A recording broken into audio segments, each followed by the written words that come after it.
Hi, this is David Dillard with Sleep and Sinus University of Georgia, and I wanted to chat a little bit about nasal steroids and their proper use and some of the complications that we sometimes see in ENT for nasal steroid use. And some things that you need to be aware of. Since a lot of these are now over the counter, they may have some side effects that may not be noted by your physician, so that you need to basically be aware of this.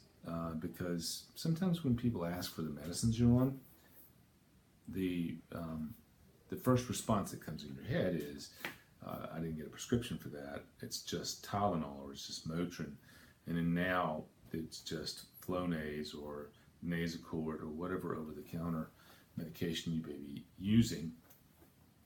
So in this case, it's important to tell your doctor about all the medicines that you're on, and in particular, if you're having nasal symptoms that are not going away, it may be your medicine.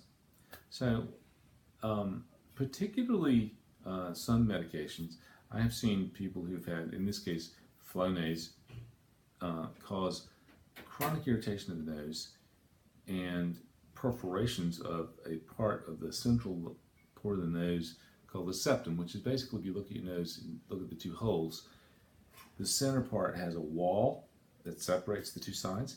That wall is called the septum. So, I have seen instances where some people are so irritated by the substances in these drugs that they will actually create bleeding, and in severe cases, they can actually burn a hole with that chronic inflammation through the two sides of the nose. Now, the nose is composed of a variety of different types of linings. So there's some of them are more sturdy than others and less apt to bleed or be irritated.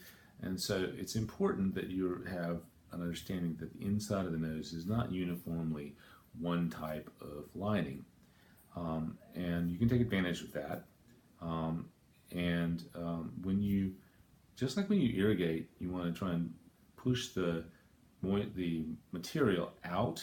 When you use the nasal sprays, it's useful to put the device in the side that you're going to use, point it out after pushing it up about 1/4 to 1/2 of an inch, and aiming it outwards towards the eye and a little bit straight down. You want to lean forward because some people don't like taste as it runs down the back of your throat.